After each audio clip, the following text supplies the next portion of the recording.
India ने जो है टेक्नोलॉजी के ऊपर बहुत ज़्यादा काम किया है और इसको लेके वो आपको नज़र आ रहा है काफ़ी हद तक कहाँ तक पहुँच गया। सऊदी अरब की बात करें तो ज़ाहिर सी बात है वो अपना मफाद देखेगा, अपना फ़ायदा देखेगा।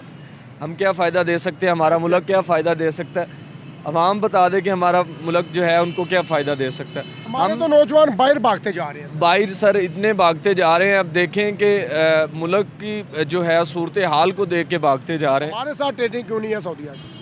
अच्छा, पहली बात तो ये है कि मैंने आपका वो सुन लिया सारा इंट्रोडक्शन।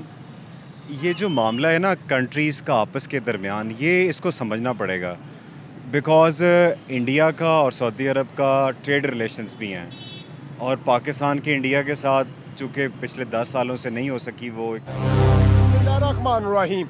मैं आपका मेज़बान राना नासिर और आप देख रहे हैं D7 न्यूज़। नाज़रीन, जैसा कि आप जानते हैं आज नरेंद्र मोदी ने सऊदीया का जो है विज़िट किया और वहाँ पे वार्म वेलकम किया गया उसका और जंगी जहाज़ों से जो है सलामी दी गई। ऐसा अगर बात कीजिए तो पाकिस्तानी हुक्मरानों को जो है ऐसा प्रोटोकॉल क्यों नहीं मिलता, आखिर क्या वजह है, इसके ऊपर थोड़ी बात करना चाहेंगे। जो है सऊदी और इंडिया जो है ये दोनों का रिलेशनशिप जो है वो डे ब डे बढ़ता जा रहा है। रीज़न क्या है, भाई मौजूद है, इनसे भी लेंगे थोड़ी राय। अस्सलाम वालेकुम। जी वालेकुम अस्सलाम। वालेकुम अस्सलाम। सर क्या कहना चाहेंगे, सऊदीया जो है वो डे ब डे इंडिया के क्लोज से क्लोज तर होता जा रहा है और पाकिस्तान से दूरियां। फ़र्स्ट ऑफ ऑल सर देखिए कि हम वो दो कंट्रीज़ हैं जो एक ही दिन में आज़ाद हुए हैं, एक ही टाइम में आज़ाद हुए हैं। एक दिन का फ़र्क, एक दिन मतलब वो फ़र्क तो वही कुछ घंटों का फ़र्क, कुछ 12 के बाद ले गया, कोई 12 के बाद। तो बेसिकली हम इकट्ठे आज़ाद हुए हैं, एक टाइम में आज़ाद हुए हैं, लेकिन एक कहाँ पहुँच गया और एक कहाँ फिर रहा है। बहुत ज़्यादा डिफरेंस है इसमें ये डिफरेंस है कि एक ने जो है अपने हर आने वाले हुक्मरान ने अपने मुल्क को देखा है और मुल्क के में तरक्की को देखा है। एक मुल्क है जिसमें हर हुक्मरान ने आते हुए इसको खाने पीने और जो है ना इसको झंझोड़ने का सोचा है और इसको खा गए हैं। ये माइंडसेट जो है ये बहुत ज़्यादा फ़र्क है इसमें। उसके बाद देखें कि इंडिया ने जो है टेक्नोलॉजी के ऊपर बहुत ज़्यादा काम किया और इसको लेके वो आपको नज़र आ रहा है काफ़ी हद तक कहाँ तक पहुँच गया। हमारे अभी तक सोच रहे हैं कि बच्चों को आईटी प्रोग्राम्स करवाने चाहिए, अभी सोच रहे हैं क्या ऑथेंटिक बातें कर रहे हैं। प्रोग्राम करवाने चाहिए और जो बाकी ममालिक हैं वो आईटी को लेके आसमान छू चुके हैं। ये बहुत ज़्यादा हमारे लिए अफसोस की बात है। और जो बंदा सही बात करता है और वो जो मुल्क की बात करता है और मुल्क को सुधारने की बात करता है उसको उठा लिया जाता है और उसको साइड पे करके वही हुक्मरान बैठ रहे हैं जो सदियों से बैठे हुए हैं और खा पी रहे हैं। बारियाँ लगाई हुई हैं जी कि एक दफ़ा हमारी हुकूमत होगी तो एक दफ़ा दूसरी दफ़ा आपकी होगी। ये बहुत ज़्यादा डिफरेंस है। देखिए कोई भी मुल्क है उसकी तरक्की का इन्हासार जो है वो एक आप कह लें कि नेक नीयती पर बहुत ज़्यादा डिपेंड करता है कि आप किस नीयत से हुक्मरानी कर रहे हैं। जब आप अपना पेट को देख के हुक्मरानी करेंगे तो फिर आपका पेट भरेगा और जब आप आवाम की पेट को देख के हुक्मरानी करेंगे तो आवाम खुशहाल होगी और उनको अपॉर्चुनिटीज़ मिलेंगी, उनको रोज़गार मिलेगा। ये बहुत ज़्यादा डिफरेंस है। बाकी सऊदी अरब की बात करें तो ज़ाहिर सी बात है वो अपना मफाद देखेगा, अपना फ़ायदा देखेगा। हम क्या फ़ायदा दे सकते हैं, हमारा मुल्क क्या फ़ायदा दे सकता है, अवाम बता दे कि हमारा मुल्क जो है उनको क्या फ़ायदा दे सकता है। हमारे तो नौजवान बाहर भागते जा रहे हैं। बाहर सर इतने भागते जा रहे हैं, अब देखें कि मुल्क की जो है सूरत हाल को देख के भागते जा रहे हैं। अब देखें सऊदीया उनको बुला रहा है, हम तो सऊदीया के पास जाते हैं पैसे लेने के लिए, कशकोल पकड़ के जाते हैं, कशकोल पकड़ के जाते हैं, हम पैसे मांगने जाते हैं, वो पैसे सऊदियों को देने जा रहा है, बिज़नेस की शक्ल में देने जा रहा है, टेक्नोलॉजी की शक्ल में देने जा रहा है। उसको तो वो बुलाएगा, सऊदिया तो वेलकम करेगा उसको, वो शनाइयाँ तो बजेंगी जब वो एंट्री करेंगे वहाँ पे। यार हमें बड़ा दुख होता है यार। दुख सर बहुत बड़ा दुख है कि ये दोनों वही मुल्क हैं जो एक टाइम में आज़ाद हुए हैं। हम इस चीज़ को सोच के बड़े परेशान होते हैं कि हमारे साथ वो भी आज़ाद हुआ है। एक दिन का फ़र्क है, आप जैसे कह रहे हैं एक दिन का फ़र्क है, लेकिन आज हम दोनों मुल्कों में ज़मीन आसमान का फ़र्क है। सर क्या रीज़न है, हमारे पास कौन सी, उनके पास, इंडिया के पास कौन सी ऐसी गिद्दड़ सिंगी है ये जो डे ब डे वो आगे से आगे जाते जा रहे हैं। दुनिया की 5वीं इकोनॉमी बन गया, उनकी टेक्नोलॉजी देख लें, उनकी जो है ट्रेडिंग देख लें, उनका रिलेशन देख लें, तमाम जो है ममालिक के साथ हमारे हमसाया सऊदीया की बात कर लें, अफगानिस्तान की बात कर लें, वाट एवर जितने भी ममालिक हैं उनकी यूनिटी है और उनके साथ ट्रेडिंग भी जारी है सर। सर वो देखिए कि उनकी जो हुकूमत करने का स्टाइल है वो ये है कि इलेक्शन के बाद वो कुछ हद तक यकजा होके उस पर वर्किंग करते हैं, मुल्क पे काम करते हैं, अपने मुल्क के साथ लॉयल है, अपने मुल्क के साथ लॉयल होके चलते हैं जी कि एक जीत गया चलें, कुछ हद तक उसको सपोर्ट करते हैं, मुखालिफ हैं बैठते हैं असम्बलियों में बैठ के एक दूसरे पे बातचीत भी होती है, लेकिन उनकी काफ़ी हद तक ये कोशिश होती है कि वो यकजा होकर काम को करते हैं और मुल्क को लेके चलते हैं जितनी देर तक कि वो हुक्मरान बैठा है। हमारे यहाँ पे ये है कि पहले तो देखा जाता है कि जी जीत कौन रहा है, जितवाना किसको है। फ़र्स्ट ऑफ ऑल ये है, अगर कोई जीत जाता है तो पिछली हुकूमत वाले को 2 साल जलील किया जाता है। वो 2 साल गए, 3 साल लड़ाइयाँ हो रही हैं और आगे वाले 3 साल ये देखा जाता है कि अगला इलेक्शन हमने कैसे जीतना है। तो इसमें मुल्क की तरक्की नहीं होगी, आप हुक्मरान का अपना मफाद होगा। वो जब अपने पेट को लेके सोचेगा और लेके चलेगा तो आवाम का कुछ नहीं बनेगा। कितने लोग बेरोज़गार हैं, आप देखें लास्ट 5-6 ईयर से आप देख लें कि गवर्नमेंट की कितनी अपॉर्चुनिटीज़ मिली हैं आवाम को, कितनी आपने नौकरियां दी हैं। भीख मांग रहे हैं हमारे नौजवान सऊदीया में यार। सऊदीया में नौजवान भीख मांग रहे हैं, यहाँ से ग्रेजुएट PhD MPhil जिन्होंने किया हुआ है वो बाहर जाके होटलों में बर्तन धो रहे हैं, मजदूरियाँ में बर्तन धो रहे हैं, रेडियाँ लगा रहे हैं यार। देखें कोई भी मुल्क है उसकी तरक्की का इन्हिसार फर्स्ट ऑफ ऑल वो ग्रेजुएशन को एजुकेशन को रखते हैं, वो एजुकेशन को फिर उसके बाद बाकी उनके जो भी है। सबसे पहले हमारा एजुकेशन सिस्टम ही सर सही नहीं है। हमने टोटली अदारे जो बुनियाद है जो एक किसी भी इंसान की या किसी भी बच्चे की जो बुनियाद है वो एजुकेशन है।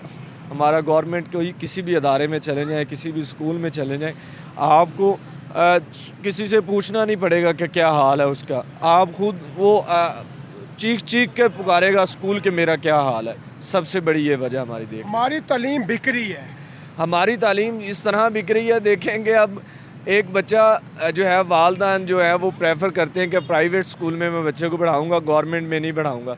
हालांकि गवर्नमेंट फ्री है और वहाँ पे जो है टीचर भी है, अच्छे टीचर भी हैं और अच्छे टीचर ये देख लेंगे वो ग्रेजुएट टीचर बैठे हैं। प्राइवेट में जो टीचर बैठे हैं वो किसी ने BA किया हुआ है, किसी ने B.Ed किया हुआ है, वहाँ पे ज़्यादा फ़ीस दे के बच्चे पढ़ा रहे हैं। क्यों? वजह यह है कि हमारा एजुकेशन सिस्टम ठीक नहीं है, जिसकी वजह से वालदैन जो है वो MPhil PhD MSc के वाले से की बजाय वो BA और B.Ed वाले टीचर से पढ़ाने की कोशिश में लगे हुए हैं। लम्बा फिक्रिया सर, बड़ा अच्छा लगा आपसे बात करके। बहुत शुक्रिया। और भी साथी आप बात करेंगे थोड़ी सी? नहीं, जो भाई ने बातें कर दी वही काफ़ी हैं। आप भी थोड़ा बता दें चले। बस ठीक है, जो भाई ने भाई सही कह रहे हैं, पाकिस्तान में नौकरियां क्यों नहीं है, पाकिस्तान जो है वो सऊदीया के साथ रिलेशन क्यों नहीं बेहतर बन पाए अभी तक?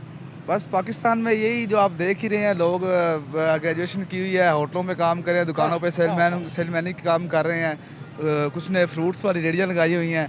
काफ़ी दिन पहले मैं इधर से गुजर रहा था और उसने लिखा हुआ था फ्रूट 16 पड़ा फ्रूट वाला, उसने इश्तिहार लगा के लगाया हुआ था अपने कि 16 पड़ा फ्रूट वाला। लम्हा फिक्रिया है हमारे लिए सर इस चीज़ का कि ये देखिए कि वो यकीन करें बड़ा दुख होता है। उस बंदे ने सर MSc की हुई है, उनसे मुलाकात हुई, कहते कि मैंने तकरीबन जब देखे गरीब वालदैन बच्चे को पढ़ाते हैं तो उनका सारा जो है वो फोकस उनका सर फर्स्ट ऑफ ऑल ये होता है कि हमारा बच्चा पढ़ के हमारा जो है सहारा बनेगा और हमारे कंधे के साथ कंधा लगा के घर के अखराजात उठाएगा।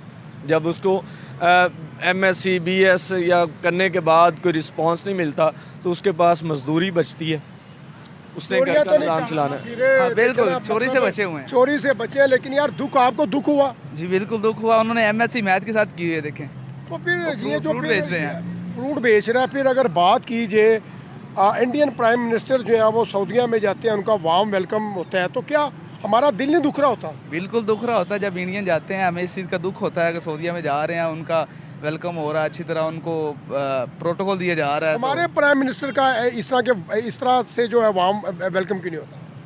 बस हमारे प्राइम मिनिस्टर की कुछ कशकोल तोड़ना पड़ेगा सर, वही कशकोल तोड़ना पड़ेगा हमें। देखें फर्स्ट ऑफ ऑल जब हम उनको फ़ायदा देंगे तो हमारा भी वेलकम होगा। यहाँ पे जो है जाना ही मांगने के लिए जाना है, एक बंदा देने के लिए जा रहा है, एक बंदा लेने के लिए जा रहा है, तो इसमें ज़मीन आसमान का फ़र्क है। एक बंदा उनको टेक्नोलॉजी देने जा रहा है, बिज़नेस देने जा रहा है, उनको जो है वो आप देख लें ऑनलाइन कारोबार देने जा रहा है, तेरा कुछ देने जा ऐसी रहा बात है, है। जो वो बंदा बिल्कुल लेने के लिए जाएगा तो फिर उसका वेलकम तो नहीं होगा, उसको कहा जाएगा आ जा यार, तेरा भी कुछ सोच रहे। इंडियन प्राइम मिनिस्टर जाते हैं सऊदीया में, बड़ा वार्म वेलकम किया जाता है, वो लोग तरक्कियों की बातें कर रहे हैं, ट्रेडिंग कर रहे हैं, और हम जो है कशकोल लेके जा रहे हैं, अपने बुकारियों को वार्निंग दे रहे हैं, अपने बुकारियों को बुलवा रहे हैं पाकिस्तान में। तो क्या कहना चाहेंगे, हमारे साथ ट्रेडिंग क्यों नहीं है सऊदीया की? अच्छा, पहली बात तो ये है कि मैंने आपका वो सुन लिया सारा इंट्रोडक्शन।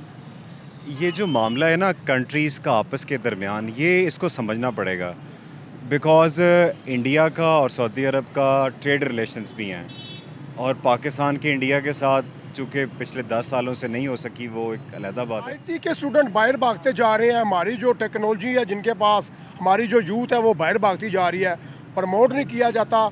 इंडिया के साथ सऊदीया के रिलेशन लम्हा फिक्रिया है, हमें तो दुख हो रहा होता है। ये बात आप सऊदी अरब की बात करेंगे, मैं तो बार बार आपको डिस्कशन की बात उसी तरफ लेके आऊँगा कि हमारे पाकिस्तान में रिसोर्सेज हैं। पाकिस्तान के अंदर पंजाब की बात की जाए तो यहाँ पे इतनी बड़ी ज़मीन एग्रीकल्चर की लैंड है, वो वैसे पड़ी हुई है, उसको उस काबिल बनाएं ज़रखेज़ के ताकि वो वहाँ से आउटपुट आ सके। अगर वो बाहर जा रहे हैं ना यूथ, तो अल्टीमेटली वो पैसा इधर बेच रहे हैं और आपकी इकॉनमी चल रही है। असल मसला मायूसी का है। देखिए पाकिस्तान में कोई फैक्ट्री नहीं है, कोई ऐसी बाइक की बात कीजिए, अगर कोई गाड़ी की बात कीजिए, कोई भी ऐसी गाड़ी बाइक जो है ना मैन्युफैक्चर नहीं हो रही, फैक्ट्रियाँ बंद हो गई हैं, मिलें हमारी बंद हो गई हैं, तो कैसे रेवेन्यू जनरेट होने वाला हमारा? या आप फिर वही इकनॉमिक्स की तरफ लेके जा रहे हैं, इकॉनमी मैशत की तरफ लेके जा रहे हैं। अच्छा, हमारा मसला मैशियत नहीं है, आप प्लीज़ अंडरस्टैंड करें। हमारा मसला है फ्रस्ट्रेशन का, जो हमारे अंदर फैली हुई है। ये इन बुज़ुर्गों ने, मैं आपको एक बात बताता हूँ कि ये मीरपुर ने जो तरक्की की है वो किस वजह से की है, वो इसी वजह से क्योंकि जो बुज़ुर्गों ने बात की है। नहीं, एक मिनट, यंग हैं या जो भाई हैं मेरे अजीज़ हैं, इन्होंने जो बात की है सबसे पहले कि हमारे अपने कुंबे में यानी मुल्क में किसी चीज़ में हमारी इंसानियत ख़त्म हो चुकी है। मीरपुर वालों का अभी उनको कहने का झाड़ू चाहिए तो वो भी इंग्लैंड का मिलेगा। वो किस लिए मिलेगा कि पहले जो आदमी बाहर गया है, मंगला डैम बना है, तो आदमी जो बाहर गए हैं भुट्टो साहब ने भेजे थे, तो उन्होंने सबसे पहले अपने हमसाए अपने मोहल्ले में सबसे गरीब आदमी को पहले लेकर बाहर गए, बिरादरी को उन्होंने पाला नहीं है। उसके बाद जो अपने गांव में था गरीब उसमें लेकर गए, फिर उसके बाद बिरादरी के लोग। सर हमारे हुक्मरान प्राइम मिनिस्टरों के पेट तो भर जाए पहले। सर पेट भरने की वो तो उनकी बात है ना सर, हमें अपने ज़िंदगी की गुजारे है। बुजुर्ग वैल्यूज़ की बात कर रहे हैं ना, मैं इसी तरह समझाता हूँ। ये भी नौकरी कर रहा है, मैं इसी तरह समझाता हूँ। 70 साल का उम्र हूँ, हमारा जिस्म मैं है ना, नौकरी कर रहा हूँ। भाईजान, हमारा प्रोग्राम लंबा हो।